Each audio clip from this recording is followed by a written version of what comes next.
Assalamualaikum warahmatullahi wabarakatuh. Halo semuanya, jumpa lagi dengan saya Chow Sing Sing, kurator dari podcast Horror Night Story. Halo, apa kabar semuanya? Semoga kalian semua sehat-sehat ya. Dan seperti biasanya pada siang hari ini, saya kembali dan akan menghadirkan sebuah kisah mistis untuk kalian semua. Dan kisah mistis kali ini adalah cerita yang paling kalian tunggu-tunggu ya.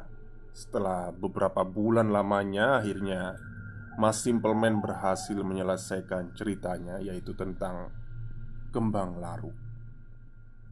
Nantinya serial Kembang Laruk ya, maksudnya Kembang Laruk ini nanti bisa dilihat dari playlist sudah saya sediakan. Kalau yang belum pernah mendengar cerita ini, silakan kunjungi playlist di podcast Horror Next Story dulu. Judulnya Kembang Laruk. Jadi bisa dengerin dari bagian 1 sampai yang sekarang ini. Dan ini adalah bagian ketujuh dari cerita Kembang Laruk. Oke, daripada kita berlama-lama, mari kita simak ceritanya.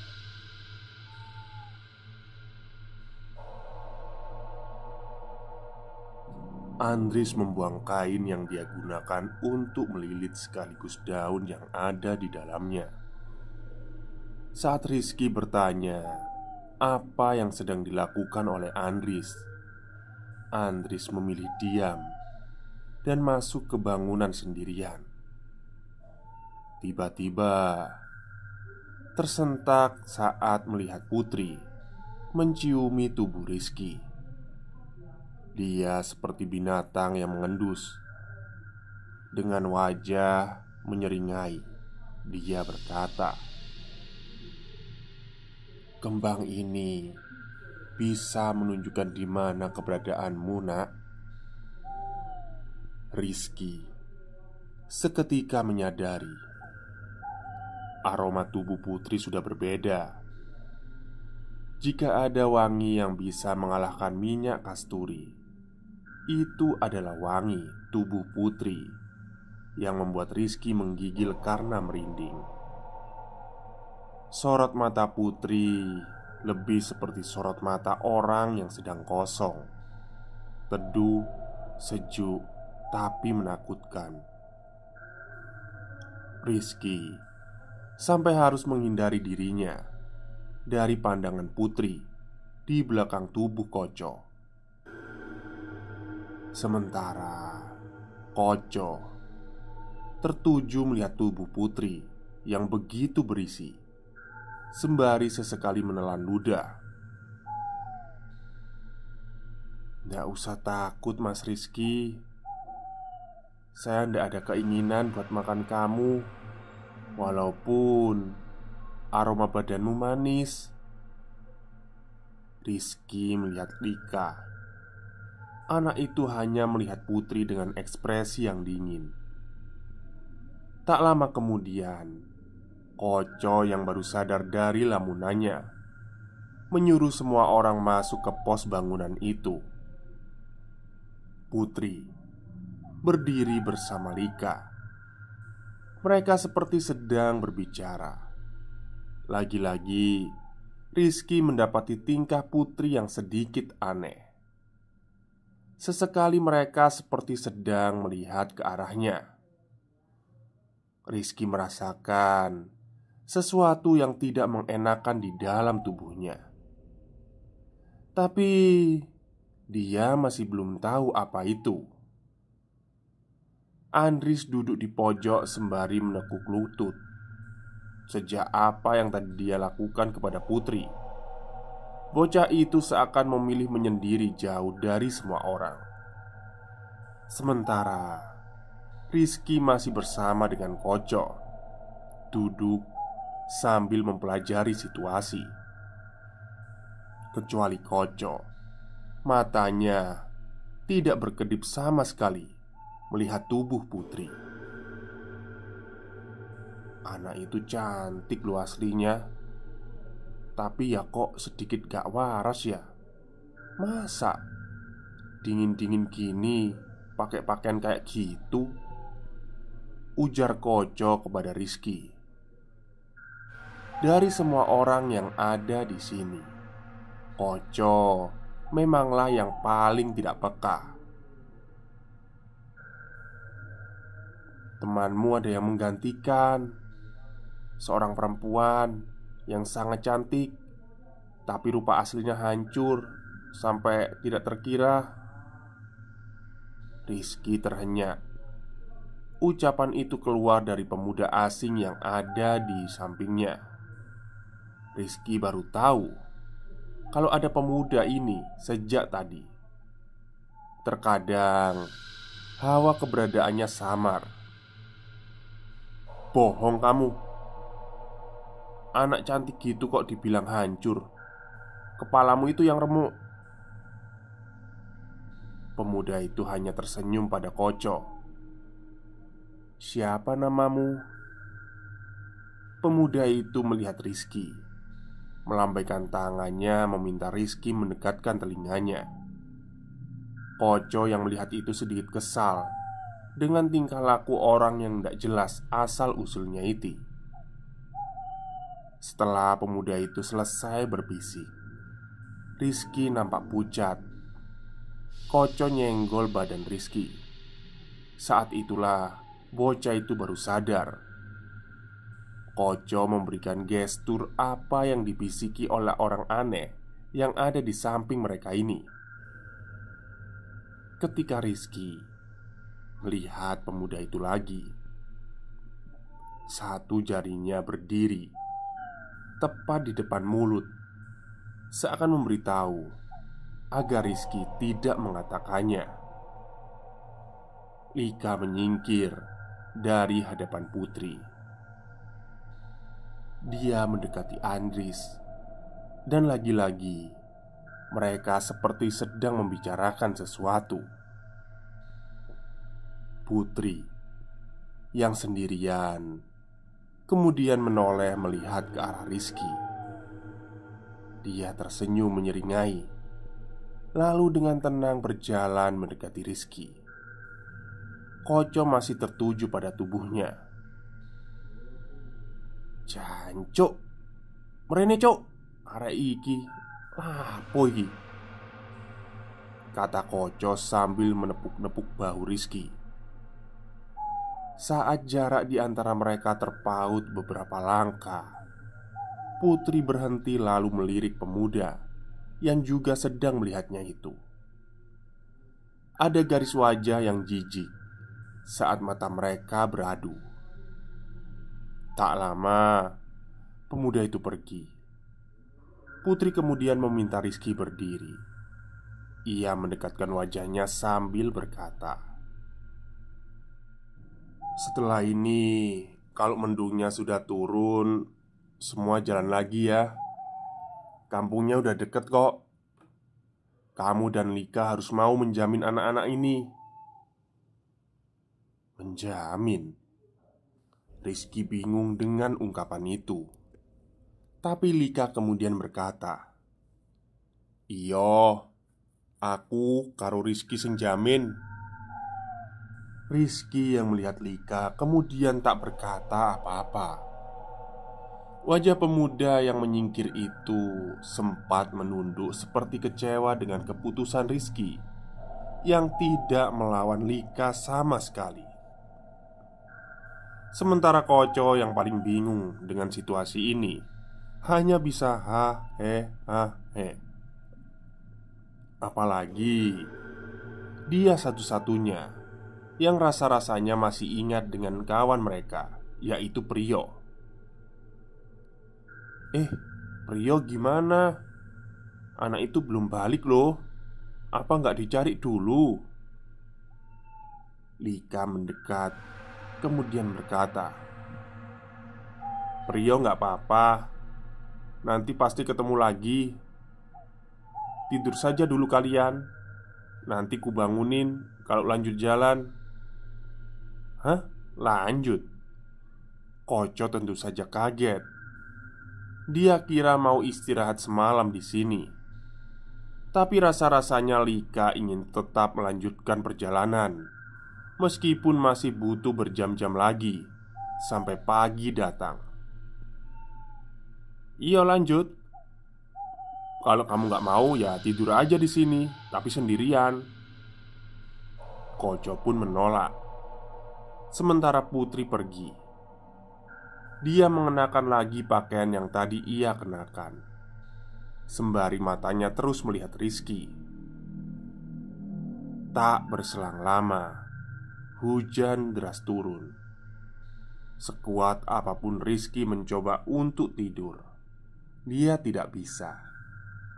Ada sesuatu yang mengganjal, mulai dari jaminan, kemudian bisikan dari pemuda itu, yang entah kenapa bisa membuat Rizky bergidik ngeri. "Bangsat, kenapa jadi gini setan?" ujarnya. Setelah waktu menunjukkan pukul 1 malam, saat itulah Putri berdiri dari tempatnya, diikuti Lika yang kemudian sadar. Andris dan Rizky pun langsung mengangkat tas mereka.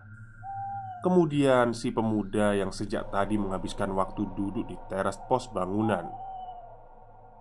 Hujan juga mulai reda. Koco adalah orang terakhir yang dibangunkan oleh Rizky. Meski awalnya bocah sial itu menolak dan memilih untuk tetap tidur, tapi pada akhirnya Koco mengalah dan memaksa tubuhnya untuk menembus tanah berlumpur akibat hujan itu. Mula-mula Putrilah yang berjalan paling depan. Sambil berkata dia hanya bisa mengantarkan rombongan itu ke kampung.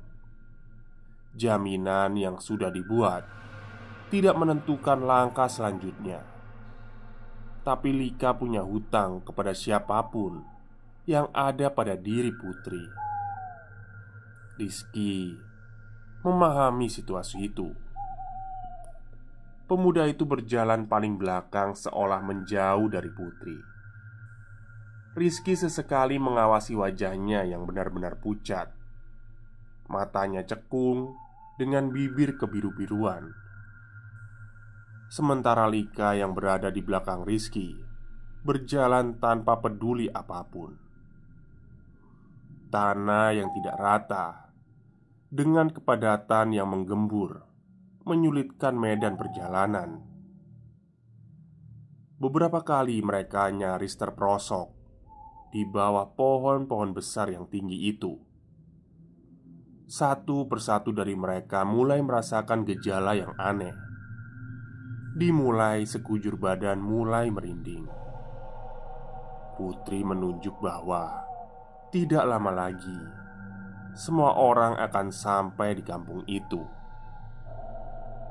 Lebih baik tidak ada yang pergi atau berpencar, karena sudah semakin dekat dengan kampung. Akan semakin banyak warganya yang sudah menyambut mereka. Barisan pohon-pohon besar itu semakin lebat, dengan semak nyaris setinggi badan manusia, menutupi setiap sela dan tidak memberikan kesempatan mata untuk mengeksplor lebih jauh apa yang ada di depan. Lika berjalan semakin cepat karena Putri menambah kecepatan, termasuk si pemuda. Si pemuda yang awalnya ada di belakang tiba-tiba saja sudah melewati Rizky dan Koco. Tak ada yang tahu apa tujuan pemuda ini untuk memaksa tetap ikut. Sementara Koco, dari raut wajahnya, sepertinya tubuhnya sedang dalam kondisi yang tidak fit. Beberapa kali dia bernafas lebih panjang. Saat jarak mereka terpaut sekitar 10-12 langkah, Koco menarik ransel Rizky sebelum berujar, "Jancuk, kebelet ngising aku." Rizky yang mendengarnya hanya bisa terdiam sambil menatap Koco nanar. Rizky kemudian melihat ke depan. Hanya Andris yang nampaknya menyadari kalau Rizky dan Koco tertinggal. Rizky menjelaskan keadaannya. Dengan terpaksa seluruh rombongan pun berhenti. Hanya Lika yang nampak geram melihat kejadian ini. Tak lama Putri mendekat lalu menawarkan diri untuk mengantar Koco. "Gak apa-apa, ini sudah masuk kawasan kampungnya. Ayo, pup di situ ada daun yang rimbun, ku antar ya." Koco pun setuju. Mereka berdua pergi menembus semak belukar yang tidak jauh dari mereka. Rizky yang merasa Koco dan Putri sudah pergi terlalu lama mulai gelisah. Apalagi ia berkali-kali merasa sungkan dengan Lika yang melihatnya dengan sorot mata dingin. Rizky pun berkata akan menyusul mereka berdua. Saat itu Andris menawarkan diri, tapi Rizky menolak. Rizky menyingkirkan setiap daun rimbun yang menghalanginya. Dedaunan ini menyerupai daun muris yang mempunyai dimensi lebar. Terkadang sayatan rantingnya membuat kulit terasa perih.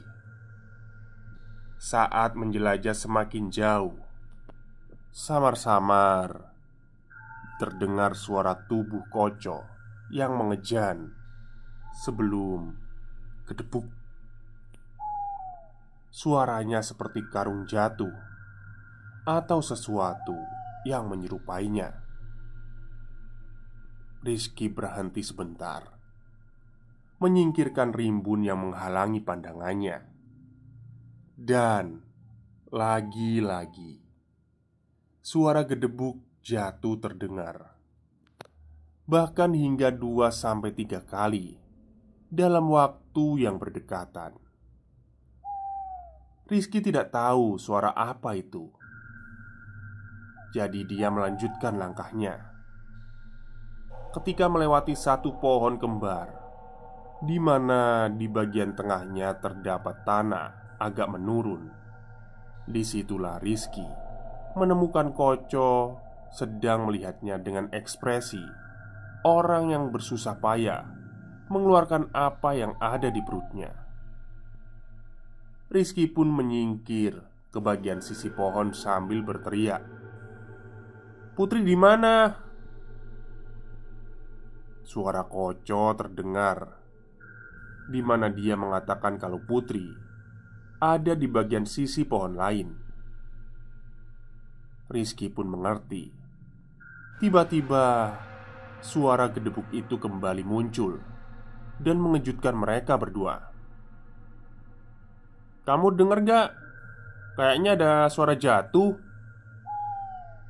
Koco yang sedang pup menjawab, "Dengar, dengar. Suaranya kayak buah kelapa yang jatuh gitu." "Masa ada pohon kelapa di tengah-tengah hutan kayak gini?" "Lah, ya itu, gak mungkin kan?" jawab Koco.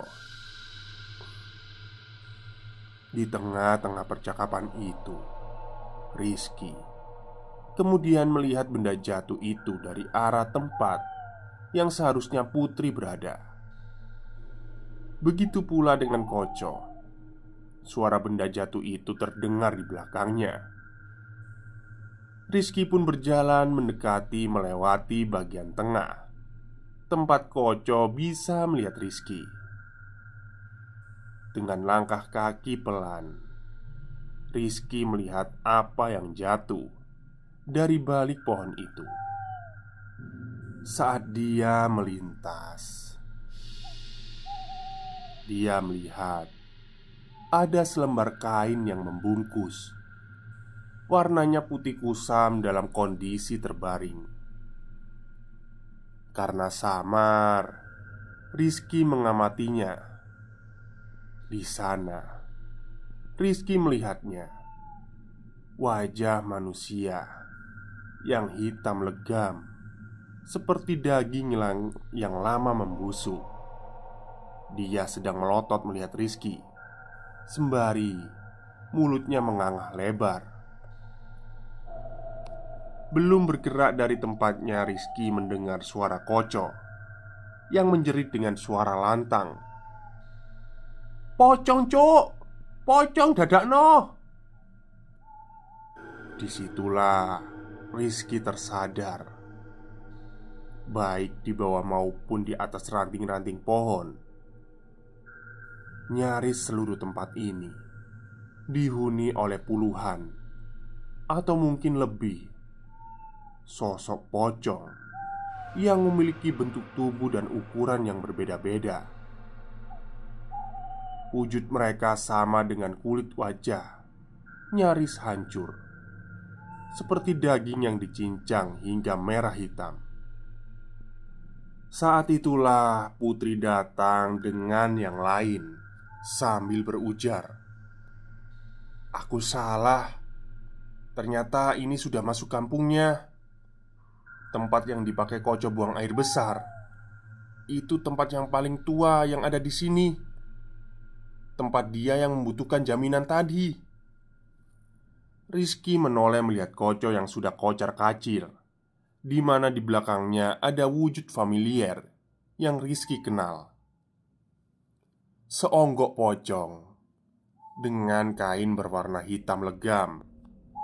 Hanya saja ukurannya 7 kali lipat manusia normal. Ji, ro, lu, pat. Mulai siji ninggal papat. Koco berlari sembari kedua tangannya menarik celananya. Ia menuju ke tempat Rizky dan yang lain berada. Sontak, semua orang menutup hidung. Tapi Koco segera mengelak dan dia bilang kalau meskipun dia baru saja buang air, tapi tidak sebau itu sampai kalian semua menutup mulut. Sayangnya tidak ada yang menggubris. Mereka menutup hidung bukan karena bau tai dari pantat Koco, tapi dari bau aroma yang dikeluarkan dari sosok badan bertinggi besar itu, yang membuat Rizky merasa badannya menggigil. Benar, kalau sejak tadi Rizky mencium bau yang wangi seperti kasturi, maka bau yang keluar dari badan mengerikan itu adalah bau yang sangat busuk. Bau pocong, lebih busuk dari bangkai mayat 19 hari. Bahkan Lika sampai mengalihkan pandangannya. Anehnya tak lama kemudian Koco baru mencium bau itu. Terlihat dari gestur wajahnya yang bingung. "Cuk, bau apa ini? Masa dari bokongku?" Hal ini juga terjadi pada Andris, kecuali Rizky, Lika, si pemuda asing, dan tentu saja Putri. Saat itulah Rizky baru sadar kalau baik Koco atau Andris, mereka tidak bisa melihat sosok mengerikan yang jauh berdiri di antara dua pohon yang sangat besar yang ada di depan mereka. Di sini Rizky melihat Putri yang kemudian berjalan mendekat. Gadis itu mendekati sosok itu. Lika mendekati Rizky yang disorot oleh yang lain. "Setelah ini bantu aku nyari mbakku ya." Rizky hanya mengangguk. Saat itu Rizky masih belum mengerti sama sekali tujuan dari pendakian ini, karena nampaknya semua mulai kabur. Dari bisikan itu, Rizky lalu menuju ke tempat Andris. Dia mengatakan sesuatu kepada anak itu, yang tak lama kemudian berbicara dengan Koco.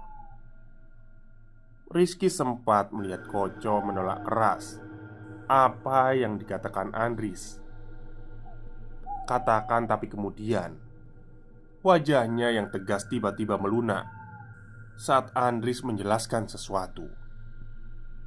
Setelah cukup lama mereka menunggu Putri kembali, akhirnya yang ditunggu-tunggu datang. Putri berjalan ke tempat Lika dan Rizky, lalu menjelaskan semuanya. Di balik sanalah jalan menuju ke tempat beliau. Tapi semua orang diam menunggu Putri mengatakan. Semua penunggu yang ada di atas gunung ingin mendapatkan kembang laruk yang kita bawa, termasuk yang menikahi kakakmu. Putri mengatakan itu dengan senyuman yang menakutkan. "Semua?" tanya Lika sedikit terkejut. "Iyo, semua." Putri melihat ke sosok yang hanya berdiri saja melihat mereka. "Kamu tahu siapa yang dimaksud?" Wajah Lika yang sepenuhnya percaya diri tiba-tiba menjadi pucat. Rizky tahu kalau ini di luar rencana Lika. "Setelah melewati itu, kita akan melihat kampung yang kumaksud. Naik berarti harus siap menerima semuanya." Tapi Putri melihat pemuda yang di belakangnya. "Banyak yang gak balik." Lika mengangguk. Dia sudah berjalan sejauh ini. Mundur atau kembali tidak ada dalam kamusnya. Dia pun segera menyanggupi apa yang disambut oleh sosok yang ada di tubuh Putri dengan senyuman yang semakin sumringah. Sedangkan Rizky tiba-tiba merinding luar biasa. Malam itu, di tengah hujan yang turun, Andris dan Koco berdiri menjauh, sementara Putri berjalan lebih dulu mengikuti Lika dan Rizky. Sementara si pemuda berjalan terakhir. Seperti yang Lika katakan, Andris dan Koco berhenti sampai di sini. Sedangkan 4 yang lain melanjutkannya. Belum pernah rasanya Rizky mencium aroma sebusuk ini saat dia berjalan mendekati sosok yang benar-benar luar biasa besar itu. Konon, Putri memanggil sosok itu dengan nyepu, yang paling dituakan.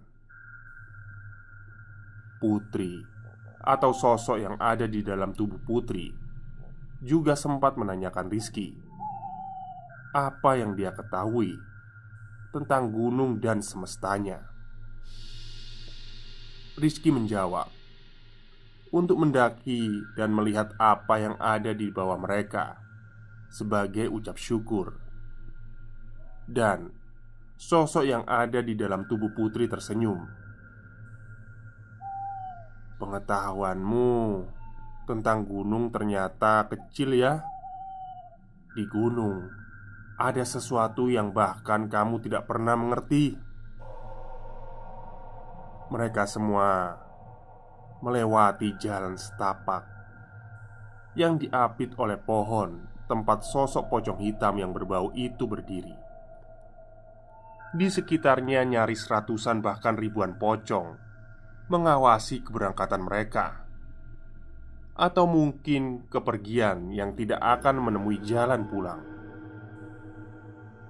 Kalau pernah mendengar di pedalaman jauh, di dalam alas, di atas tanah yang terus naik, fajar seharusnya tiba. Tapi di sini saat itu berpijak di atas bebatuan lumpur dengan banyak sekali pohon dan semak belukar. Saat itulah Rizky sadar, di tempat ini pagi tidak akan pernah ada. Udaranya begitu dingin, nyaris menusuk tulang-tulang. Sejauh mata memandang, rumput setinggi mata kaki diinjak basah. Hanya sekali akar pohon meliuk sepanjang perjalanan. Suara gemerisik daun saat tertiup angin menambah atmosfer kalau Rizky sudah berada di satu tempat yang lain. Lika yang pertama bertanya, "Di mana Mbak Kuris?" Rizky tentu saja bingung. Dia tahu Lika membawanya ke sini untuk ini, untuk mencari kakaknya. Tapi Rizky benar-benar tidak tahu bagaimana caranya. Sayup-sayup dari sela-sela pohon, Rizky melihat banyak sekali sosok manusia yang saling mengintip. Saat Rizky melihatnya, wajah itu akan bersembunyi. Saat Rizky tidak melihatnya, wajah itu mengintip. Anehnya, nampaknya hanya Rizky yang tahu perihal ini. Semakin banyak pohon yang ada di sekitar Rizky, semakin banyak sekali wajah-wajah manusia, laki-laki, perempuan, nenek-nenek, anak-anak. Mereka semua mengintip dan bersembunyi sembari melemparkan suara kecil yang membuat bulu kuduk berdiri. "Nah, coba rasakan. Coba kamu cium aroma anak ini. Kamu merasakan apa nggak ada yang seperti dia di sini?" Putri bertanya. Rizky menggelengkan kepalanya. Dia tidak mencium apapun. Lalu Lika membuka isi tasnya. Dia berniat mengambil sesuatu yang ada di dalamnya. Tapi sosok Putri memberi peringatan. "Jangan dulu. Gak usah memaksakan diri. Karena di sini semua bisa melihat. Tunggu, sebentar lagi." Tapi dasarnya Lika sudah tidak peduli. Di tangannya ada kain yang dilipat. Si pemuda nampak terkejut saat melihat kain itu. Namun dia hanya terdiam. Sementara Rizky sejak tadi mendengar suara-suara di balik pohon yang benar-benar menertawainya. Tempat ini membuatnya kehilangan keseimbangan. Pikirannya seperti pelan-pelan dimakan dan dibuat kacau. Tapi Rizky masih sadar. Dia melihat kain putih yang ada di tangan Lika. Ada lipatan di kain itu yang dibuka. Rizky melihat 2 butir gigi geraham. Wajah Putri nampak melotot. Meskipun dia tidak berkata apa-apa, tapi raut wajahnya nampak menolak ide ini. Sedangkan pemuda asing itu bersikap sama seperti Putri, membuat Rizky bertanya-tanya, mau apa dengan 2 butir gigi rahang itu? Apa yang mau dilakukan Lika dengan hal itu? "Kamu sudah pernah mati suri kan? Aku boleh lihat gigimu?" Sosok Putri kemudian sekali lagi mencoba menenangkan Lika. "Duk, jangan begini. Kamu nggak tahu apa yang kamu lakukan." Tapi Lika kemudian berkata, "Kamu dikirim sama orang itu. Diem aja. Ini urusan keluargaku. Tugasmu itu cuma nganter." Sosok Putri pun terdiam. Ia lalu menyeringai. Wajahnya nampak kesal. Pemuda itu juga memilih diam. Dari semua orang, Rizky yang masih melihat wajah-wajah mengintip itu, lalu mendekati Lika yang sekarang berdiri di depan wajahnya, menyuruh Rizky membuka mulutnya. Tangan Lika lalu memeriksa satu persatu bagian gigi. "Gak ada yang lepas, Mbak," teriak Lika, seolah memberitahu Putri dan pemuda yang ada di belakang Rizky. Namun Rizky sadar jika Lika seperti berpura-pura dengan yang lain yang hanya melihat. Dan benar saja, tiba-tiba dengan gerakan tangan yang cepat, Lika memasukkannya begitu saja 2 butir gigi itu ke dalam mulut Rizky, lalu menahan bibirnya, dan Rizky menelannya bulat-bulat.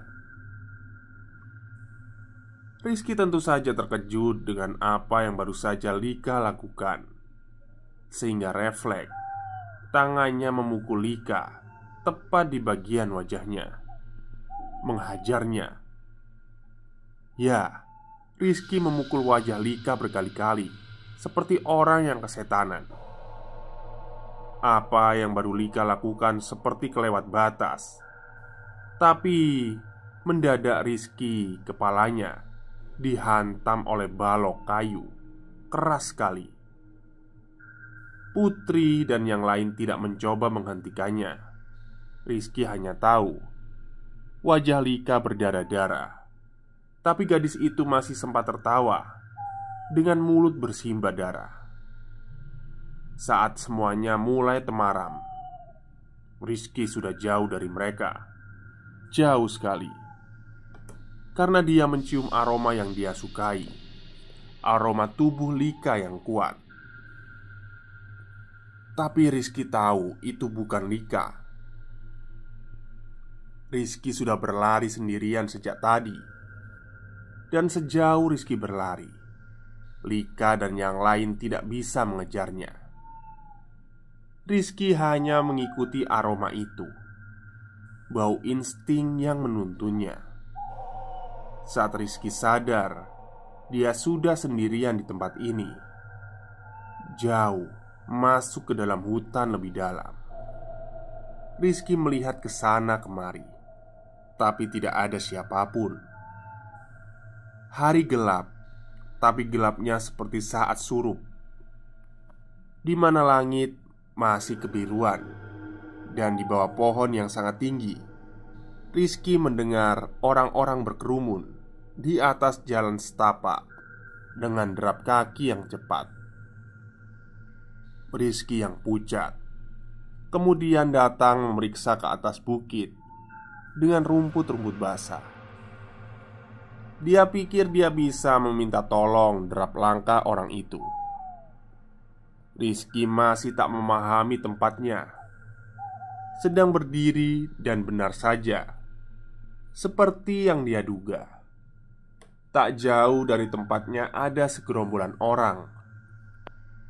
Mereka berjalan berkerumun, menggunakan kaos oblong putih tanpa alas kaki, menapaki setapak demi setapak jalan yang menurun. Rizky bersyukur ternyata dia tidak harus sendirian. Maka cepat-cepat dia menyusul rombongan itu. Dan rupanya rombongan itu melantunkan sesuatu yang dia kenal. Di tengah-tengah rombongan ada 4-6 orang menandu sesuatu seperti kotak panjang. Tinggal beberapa langkah lagi, jarak mereka tidak terlalu jauh. Rizky berteriak sambil memanggil-manggil orang-orang itu. Saat Rizky mulai menyadari kalau rombongan itu sedang menandu keranda mayat, saat itulah Rizky berhenti. Sorak-sorai lantunan doa saat berangkat. Seketika Rizky sedari, namun terlambat, karena rombongan orang itu kemudian berhenti, dan mereka menoleh secara bersamaan melihat ke Rizky. "Bajingan!" umpat Rizky, menyadari jika ada jika yang ada di hadapannya adalah rombongan laki-laki berwajah pucat dengan luka seperti orang yang jatuh dari ketinggian. Beberapa bola matanya tidak ada di wajahnya, tapi ada satu kesamaan di antara semua laki-laki ini. Mereka menjulurkan lidah yang sangat panjang sambil berujar kepada Rizky, "Silakan, masih ada tempat untuk sampean." Baik, itulah akhir cerita dari bagian ketujuh serial Kembang Larut yang ditulis oleh Mas Simpleman. Karena ternyata bagian akhir ini panjang juga ya, jadi kemungkinan akan saya bagi menjadi dua bagian. Dan bagian 8 mungkin jadi bagian terakhir dari cerita ini. Ya doain aja lah ya, biar nafasnya kuat gitu ya. Oke, mungkin itu saja cerita untuk siang hari ini. Kurang lebihnya saya mohon maaf. Assalamualaikum warahmatullahi wabarakatuh.